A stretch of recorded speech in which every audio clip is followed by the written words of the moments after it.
स्वागत है आप सभी का संपूर्ण रिवीजन सीरीज में। मैं शुभि त्रिपाठी आपको करवाऊंगी डेली, वीकली और मंथली करंट अफेयर्स क्वेश्चंस और उनसे जुड़े सभी टॉपिक्स को भी डिटेल में। तो चलिए स्टार्ट करते हैं original studies with exam originals.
Hey everyone, welcome to Sampoorna revision series.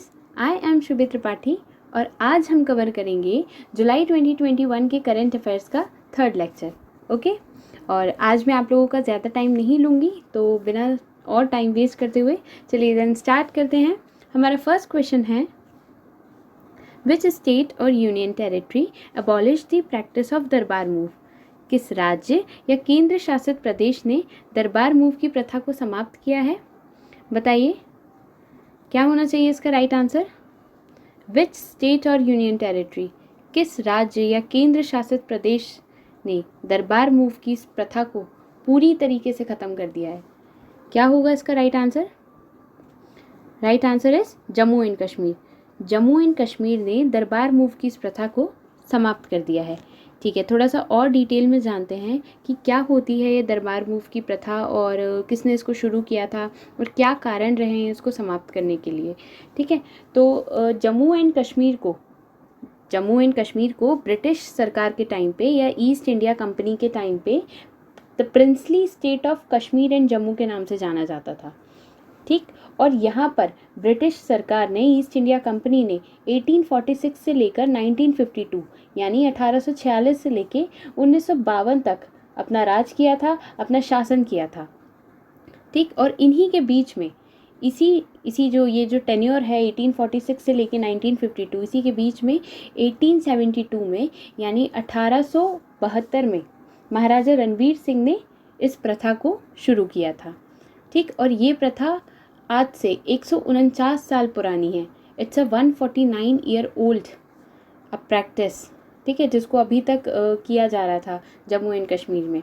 ठीक है, अब ये तो हो गया। अब क्या होती है ये प्रथा, इसके अंदर क्या होता है? ठीक, तो जैसा कि हम सभी लोग जानते हैं कि जम्मू एंड कश्मीर की 2 कैपिटल्स हैं। जम्मू एंड कश्मीर की कितनी? 2 कैपिटल्स हैं। एक समर कैपिटल है और एक विंटर कैपिटल है। एक ग्रीष्मकालीन राजधानी है और एक शीतकालीन राजधानी है। मई से लेके अक्टूबर में यानी समर में, मई से लेके अक्टूबर में जम्मू एंड कश्मीर की कैपिटल श्रीनगर शिफ्ट हो जाती है और विंटर्स में यानी नवंबर से लेके अप्रैल में जम्मू एंड कश्मीर की कैपिटल जम्मू शिफ्ट हो जाती है। ठीक है, अब कैपिटल्स शिफ्ट हो रही हैं यानी सेक्रेटरीट्स भी शिफ्ट होंगे, इनके सचिवालय भी शिफ्ट होंगे, है ना। अब अगर ये शिफ्ट होंगे तो यहाँ के गवर्नमेंट एम्प्लॉयज़ भी शिफ्ट होंगे, उनके साथ उनकी शिफ्ट होंगी फाइल्स, उनकी फाइल्स भी शिफ्ट होंगी, पूरा सिस्टम भी शिफ्ट होगा जिस पे वो काम करते हैं या जितने भी वो रिकॉर्ड्स रखते हैं, A to Z सारी चीज़ें शिफ्ट होंगी इस कैपिटल से उस कैपिटल। और ये साल में 2 बार होता है ना, एक विंटर के टाइम पे और एक समर के टाइम पे। अब जब इनको शिफ्ट किया जाता है तो ये बगल में तो है नहीं जम्मू, है ना, इसके बीच में काफ़ी डिफरेंस है, इसके बीच में बहुत डिस्टेंस है और इनको शिफ्ट करने के लिए ट्रक्स का यूज़ किया जाता है। ये ट्रक्स में लोड होकर जाते हैं। यहाँ तक कि जितने भी गवर्नमेंट एम्प्लॉयज़ हैं इनके क्वार्टर्स भी खाली किए जाते हैं। ये अगर जैसे समर कैपिटल से विंटर में शिफ्ट हो रहे हैं तो समर कैपिटल में जो जितने भी क्वार्टर्स में रह रहे हैं, है ना, ये भी शिफ्ट होंगे। देन फिर वो वहाँ पर अलग पूरा फिर से सेट करेंगे और फिर इसके बाद वापस आएंगे। तो इन सारी चीज़ों में है ना, और ये साल में 2 बार होता है। जितने भी ट्रक्स लोड किए जाते हैं साल में 2 बार लेकर जाएंगे, फिर साल में 2 बार वापस लेकर भी आएंगे। तो इन सारी चीज़ों में सरकार को टोटल कितना खर्चा आता है? टोटल 200 करोड़ रुपए का खर्चा आता है। मतलब 200 करोड़ रुपए क्या अमाउंट होता है। अगर यही अमाउंट वहाँ के वेलफेयर के लिए लगा दे तो उन लोगों का तो भला ही हो जाए, मतलब उद्धार ही हो जाए, है ना। तो 200 करोड़ रुपए जितना इनको खर्चा आता है। तो इसीलिए इन्हीं सारी चीज़ों को ध्यान में रखते हुए इस प्रथा को ख़त्म किया है। और अब 6 महीने ना इधर 6 महीने ना इधर, दोनों जगह 12 महीने दोनों जगह की सेक्रेटरीट से काम होगा। ठीक है, तो इसलिए इस प्रथा को ख़त्म कर दिया गया है। देखते हैं, this will save the government ₹200 crore per year. ये साल भर के 200 करोड़ रुपए बचाएगी, है ना। तो इसलिए ये इतना इम्पोर्टेंट था, इसलिए इस प्रथा को ख़त्म करना पड़ा। पैसों का सवाल है भाई। ठीक है, चलिए ठीक है, नेक्स्ट देखते हैं हमारा next question. Who has written a book called India to the rescue. ये बुक की ऑथर कौन है, या कौन है, लेखक हैं, लेखिका हैं, क्या बुक है? India to the rescue. इस नामक पुस्तक किसने लिखी है? क्या होना चाहिए इसका राइट आंसर, बताइए। इसका राइट आंसर होगा सुशांत सिंह एंड श्रुति राव। इन्होंने ये पुस्तक लिखी है और ये बच्चों के ऊपर है। ये एक कॉमिक बुक है ना। क्या नाम है? India to the rescue. बाकी लोगों ने कौन कौन सी बुक लिखी है देखते हैं। मेघन मार्कल ने कौन सी लिखी है? The bench. अमिताभ घोष ने कौन सी लिखी है? Living mountain. और जीत थायल ने, इन्होंने कौन सी लिखी है? Names of the women. और अनिंद दत्ता ने कौन सी लिखी है? Advantage India, the story of India tennis. ये टेनिस के ऊपर लिखी है इन्होंने, तो नाम से ही समझ में आ रहा है। ठीक है, चलिए ठीक है, नेक्स्ट देखते हैं। नेक्स्ट क्वेश्चन कौन सा है? Which state government has plan to set up health ATM in the state. ठीक है, कौन सी स्टेट गवर्नमेंट ने, किस राज्य सरकार ने राज्य में हेल्थ ATM स्थापित करने की योजना बनाई है? बताइए इसका क्या आंसर होना चाहिए। हेल्थ ATM बोला है, हेल्थ, पैसे नहीं है इसमें। इस ATM ये ATM पैसा नहीं देगी। ठीक है, तो हेल्थ ATM ये कौन सी स्टेट गवर्नमेंट ने इस्टेब्लिश किया है, मतलब सेटअप किया है? क्या होना चाहिए इसका राइट आंसर, बताइए। The right answer is Uttar Pradesh. I am sorry, Uttar Pradesh ने हेल्थ ATM जगह जगह सेटअप किए हैं। क्या होता है हेल्थ ATM में? हेल्थ ATM एक ऐसी एडवांस मशीन है, जैसे ATMs होते हैं ना, जैसे हमारे पैसे निकालने की जो मशीन होती हैं जगह जगह देखते होंगे आप, bank of Baroda, SBI, Canara, वैसे ही जगह जगह एडवांस मशीन इन लोगों ने सेटअप की है। यहाँ पर आप जाकर अपनी पूरी बॉडी का चेकअप कर सकते हैं, है ना। यहाँ पर क्या क्या होगा? पूरी बॉडी चेकअप में यहाँ पे आपका ब्लड प्रेशर मेजर किया जाएगा, आपका मेटाबॉलिज्म चेक किया जाएगा, आपका ब्लड प्रेशर कैसा है, हाइपो है, हाइपर है ना, आपका हाइड्रेशन, आपकी pulse rate, height, body temperature, oxygen level, ये सारी चीज़ें ये एडवांस जो मशीन है इसको ये चेक करेगी। ठीक है, इसलिए इसको जगह जगह इन्होंने सेटअप किया है। वैसे बहुत अच्छा काम किया है उत्तर प्रदेश ने, उसकी राज्य सरकार ने। जो इससे क्या होगा, इससे अगर जैसे कोई सोचता है कि अरे आज मैं थोड़ा सा लो फील कर रहा हूँ या मेरा वेट बढ़ गया है, सबसे ज़्यादा टेंशन तो लोगों को इसीलिए होती है कि उनका वेट बढ़ गया है ना। और कुछ लोगों को होती है कि उनका वेट ही नहीं बढ़ रहा है, तो अब वो सोचते हैं कि यार बॉडी चेकअप करवाने जाना है तो अब इतनी लंबी लाइन में लगना पड़ेगा या OPD में जाना पड़ेगा, बैठो, ये करो, वो करो।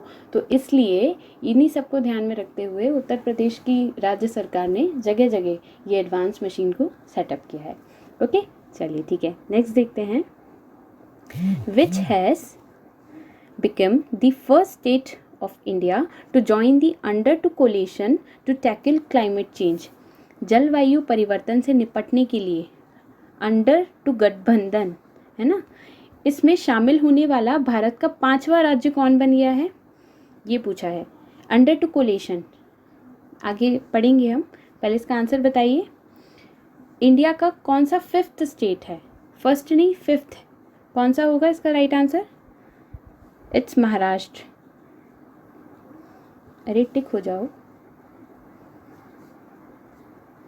ठीक है, देखते हैं। ये फिफ्थ स्टेट होगा। बाकी के अदर फोर्थ कौन से हैं? छत्तीसगढ़ है, जम्मू कश्मीर है, आई एम सॉरी, तेलंगाना है और वेस्ट बंगाल है। ठीक है, क्या होता है अंडर टू कोलेशन और क्यों महाराष्ट्र ने और बाकी के 4 अदर स्टेट्स ने इसके साथ पार्टनरशिप की है? तो अंडर टू कोलेशन एक नॉन प्रॉफिट ऑर्गेनाइजेशन है पूरे वर्ल्ड में जो क्लाइमेट मिटिगेशन के लिए काम करता है, यानी क्लाइमेट चेंज को कंट्रोल करने के लिए काम करता है।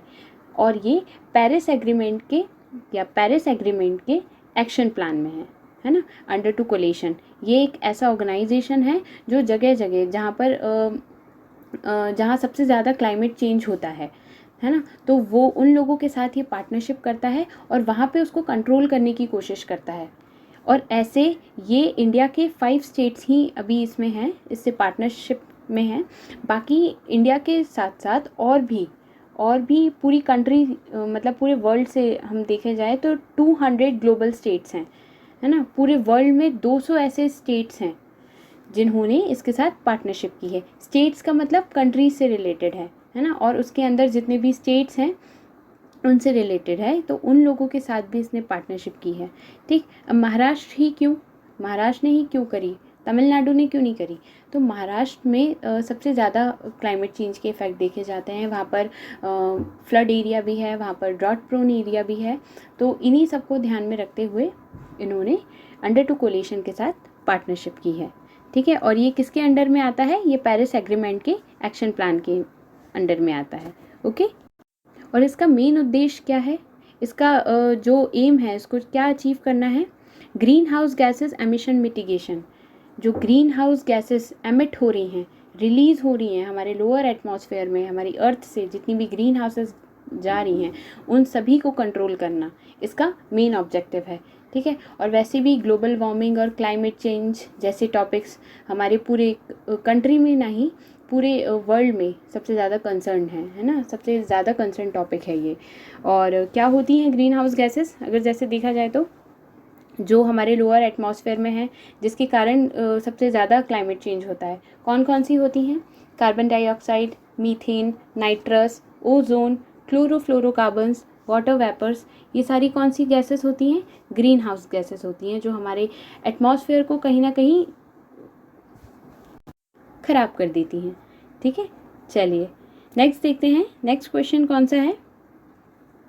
Which state was included in the map of Indian railways? भारतीय रेल के मानचित्र में किस राज्य को शामिल किया गया है? इंडियन रेलवेज में या इंडियन रेलवे के मैप में अब कौन सा स्टेट आ गया है? तो क्या होना चाहिए इसका राइट आंसर? बताइए। The right answer is Manipur. एक सेकेंड, क्या होगा इसका राइट आंसर? मणिपुर। अरे आई एम सॉरी ठीक है, मणिपुर है। क्यों है मणिपुर? और यहाँ पर ही क्यों, ये मणिपुर ही क्यों इंडियन रेलवे के मैप में आया है ना? ठीक है, देखते हैं, थोड़ा सा डिटेल में देखते हैं। जो हमारे नॉर्दर्न जो हमारा नॉर्थ ईस्ट पार्ट है ना, जहाँ पर ये है 7 सिस्टर्स हैं और हमारा आसाम है, अरुणाचल प्रदेश है। जो हमारा नदर्न पार्ट है या नॉर्थ ईस्टर्न पार्ट है, वहाँ पर कितने टोटल स्टेट्स हैं? वहाँ पर 8 राज्य हैं, वहाँ पर 8 स्टेट्स हैं।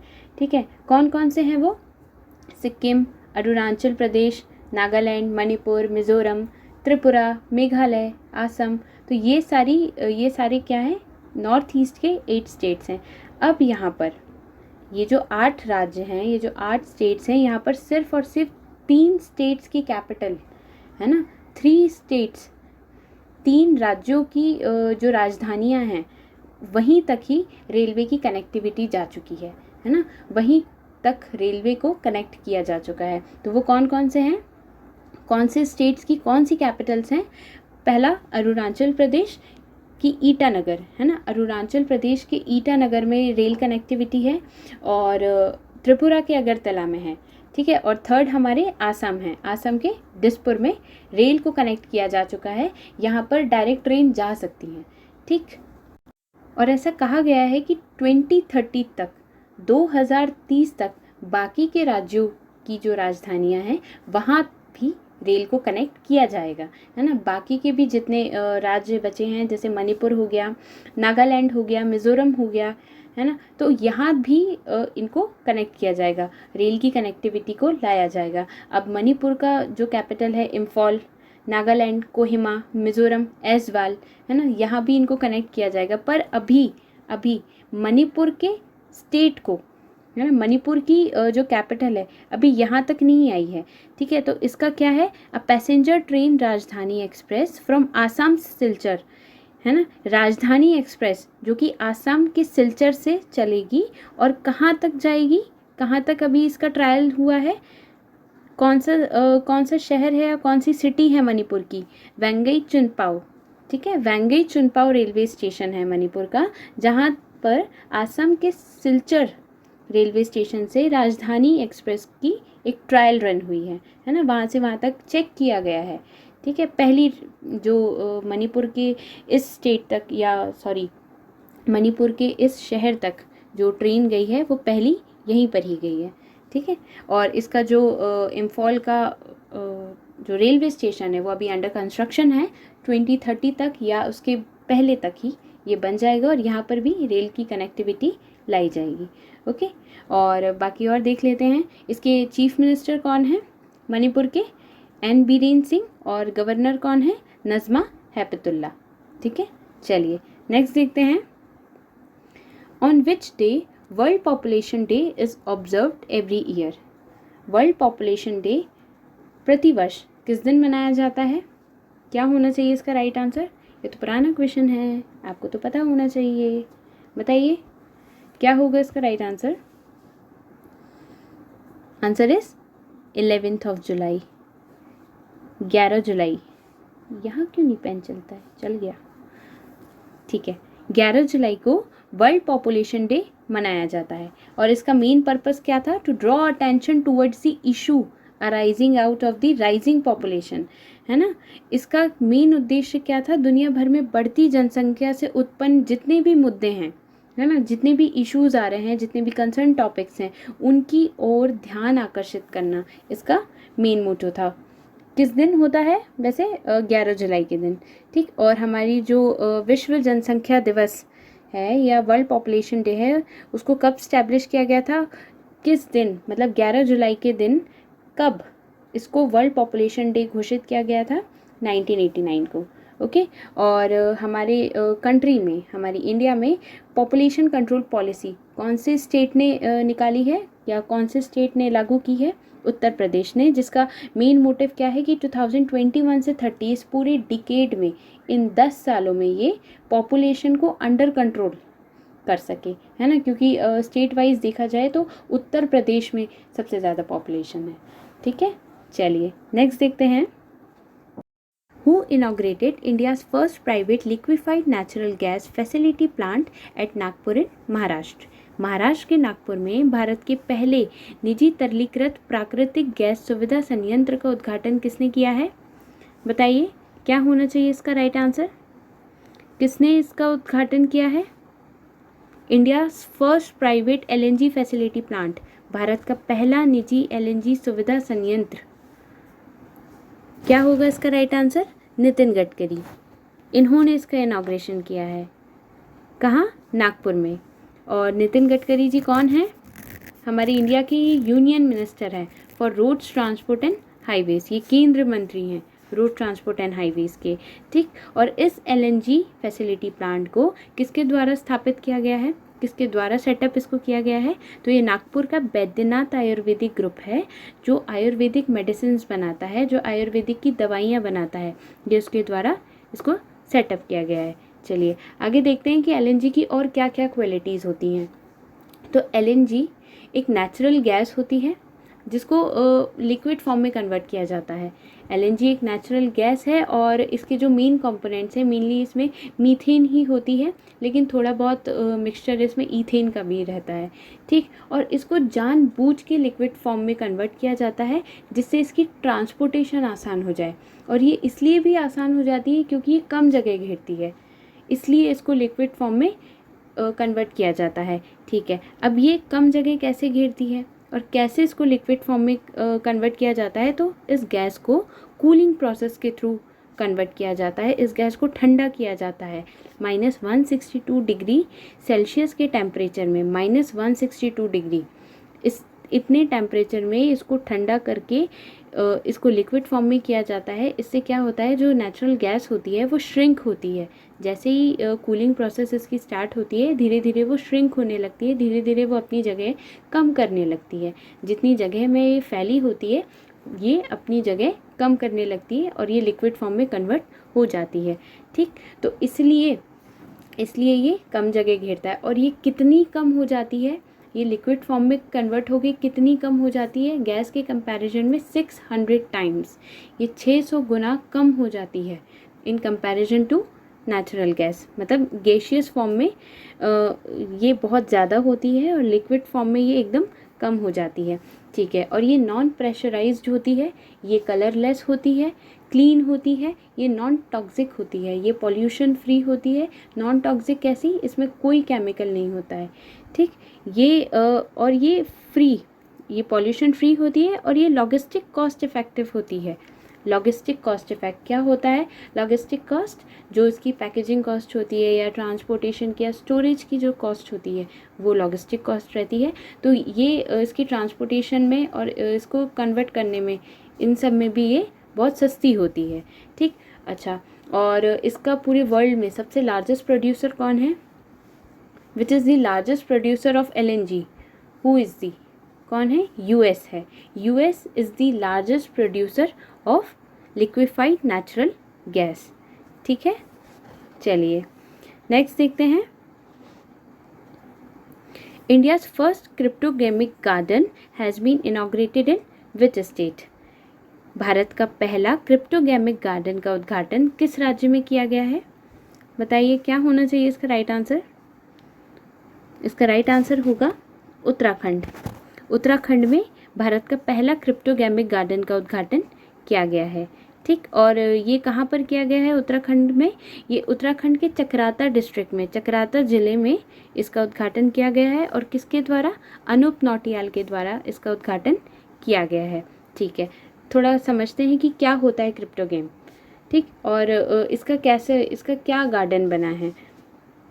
ओके, तो क्रिप्टो गेम या क्रिप्टोगेमिक ये एक प्लांट लाइक ऑर्गेनिज्म है, ये एक पौधे की तरह दिखने वाला है और ये किसी बीज या किसी फूल के ज़रिए नहीं उगता है, किसी बीज से नहीं उगता है। जो बाकी के जितने भी प्लांट्स होते हैं, हर्ब्स होते हैं, शर्ब्स होते हैं जो कि बीज के थ्रू उगाए जाते हैं, ये उनसे नहीं उगता है, ये स्पोर्स के थ्रू उगता है। ये बीज, जो बीजाणु होते हैं, ये उनके ज़रिए उगाया जाता है या उगता है। क्या होते हैं स्पोर्स, क्या होते हैं बीजाणु, जो फंगी होते हैं, मॉसेस होती हैं, काई जिसे हम कहते हैं, एल्गी, बैक्टीरिया होती हैं, ये उनके द्वारा उगता है। ठीक, ये किसी सीड्स के द्वारा नहीं उगता है। तो इन्हीं स्पीसीज़ को क्रिप्टोगेम कहते हैं। इसकी बहुत सारी स्पीसीज़ हैं यहाँ पे, तो इसलिए इसका गार्डन इन्होंने इनॉग्रेट किया है, सेटअप किया है। ठीक है, और देख लेते हैं उत्तराखंड के बारे में। उत्तराखंड की 2 कैपिटल्स हैं, एक विंटर कैपिटल है, एक समर कैपिटल है। विंटर कैपिटल देहरादून है, समर कैपिटल भरारीसैंण है या गैरसैंण है। और यहाँ पर फर्स्ट पॉलिनेटर पार्क भी है, फर्स्ट लाइकेन पार्क भी है। और यहाँ के CM कौन है, पुष्कर सिंह धामी, जो हाल ही में बने हैं। और गवर्नर कौन है, गुरमीत सिंह।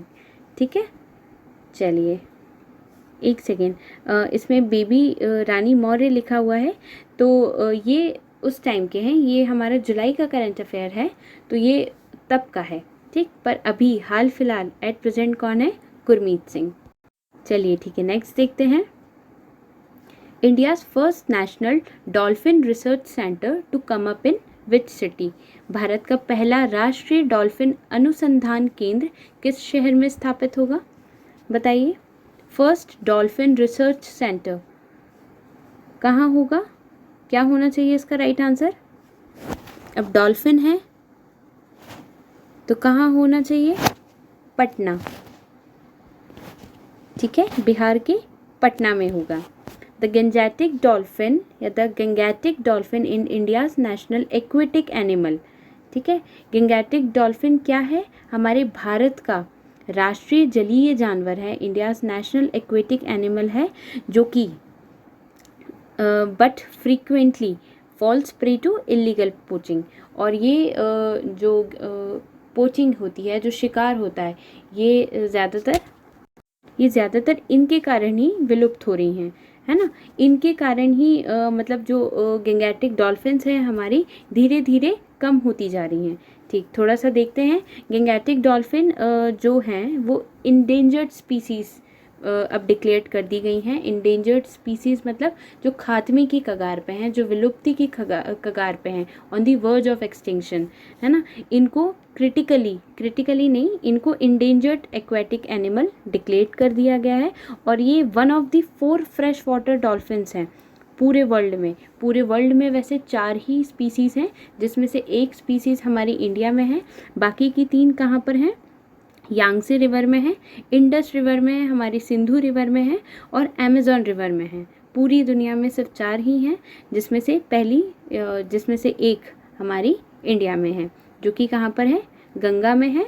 और इसका जो रिसर्च सेंटर है, ये कहाँ पर बनेगा? ये पटना में बनेगा। ओके, चलिए ठीक है, नेक्स्ट देखते हैं। Nepal has signed a USD Nepal has signed $1.3 billion deal with which country to develop a 679 megawatt Lower Arun hydropower project? 679 megawatt lower Arun जल विद्युत परियोजना विकसित करने के लिए नेपाल ने किस देश के साथ 1.3 बिलियन अमेरिकन डॉलर के समझौते पर हस्ताक्षर किए हैं? ठीक है, तो बताइए इसका क्या होना चाहिए राइट आंसर।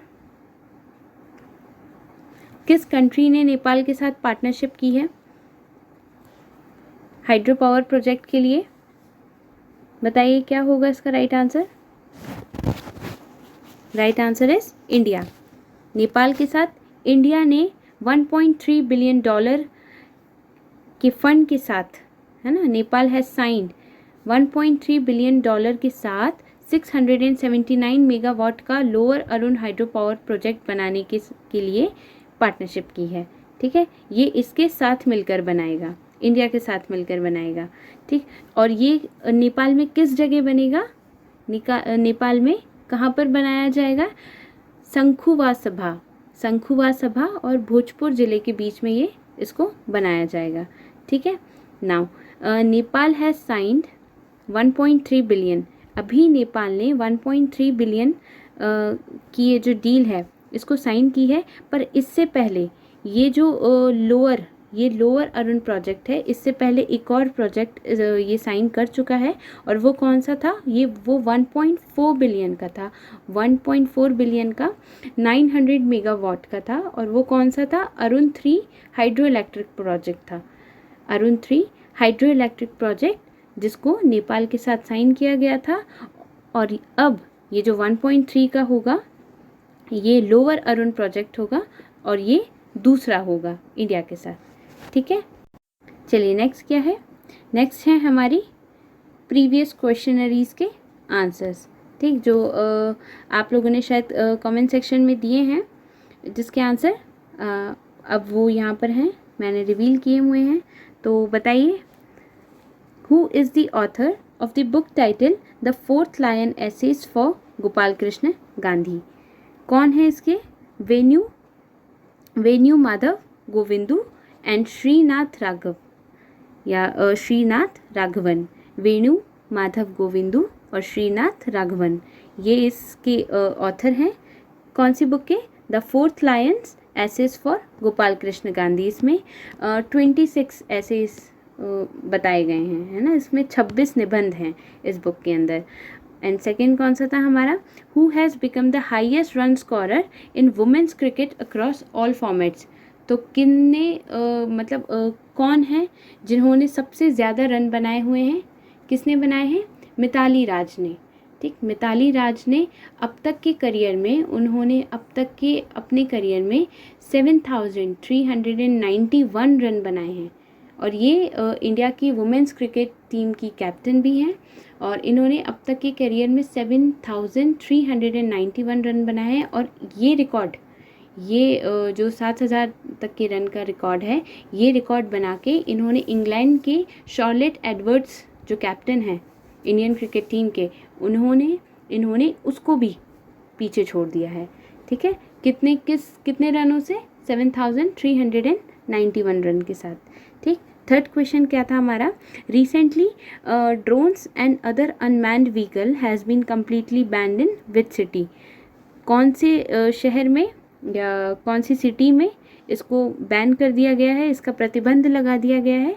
तो जम्मू कश्मीर के श्रीनगर में। ठीक है, चलिए नेक्स्ट क्या है हमारे नेक्स्ट क्वेश्चनरीज हैं।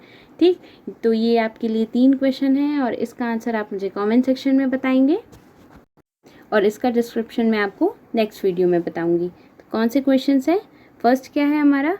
विच American country has successfully developed the world's first conjugate corona virus vaccine? किस अमेरिका देश ने या किस अमेरिकी देश ने दुनिया का पहला संयुग्म कोरोना वायरस वैक्सीन सफलतापूर्वक विकसित किया है? सेकंड क्या है? External affairs minister S Jaishankar, जो विदेशी मंत्री हैं हमारे S Jaishankar, has unveiled a statue of Mahatma Gandhi. उन्होंने महात्मा गांधी की प्रतिमा का अनावरण किस देश में किया है? इन विच कंट्री? ठीक, तो आपको इसका आंसर बताना है। थर्ड है, which country will host 2026 world badminton championship? कौन सा देश 2026 विश्व बैडमिंटन चैम्पियनशिप की मेज़बानी करेगा? ठीक है, तो किस कंट्री में होने वाला है 2026 वर्ल्ड बैडमिंटन चैम्पियनशिप? आपको इसका भी आंसर बताना है। ठीक, चलिए ओके, सॉरी, तो आज का लेक्चर मैं यहीं पर ही ख़त्म करूँगी। बाकी हम नेक्स्ट वीडियो में नेक्स्ट लेक्चर में डिस्कस करेंगे और कोशिश करूँगी कि जो इसके बाद का लेक्चर रहेगा वो तो खैर इसी पे रहेगा, पर उसके बाद वाला एमपी का स्पेसिफिक करंट अफेयर का हो, है ना, जो कि वो भी जुलाई का ही होगा, वो भी हम जुलाई से ही स्टार्ट करेंगे। तो मैं कोशिश करूँगी कि जो ये हमारा थर्ड है, आई थिंक, हाँ ये हमारा थर्ड है, जो हमारा फिफ्थ होगा वो एमपी का स्पेसिफिक होगा करंट अफेयर्स का। ठीक है, चलिए, तो जब तक के लिए bye bye and take a very good care of yourself. Thank you so much.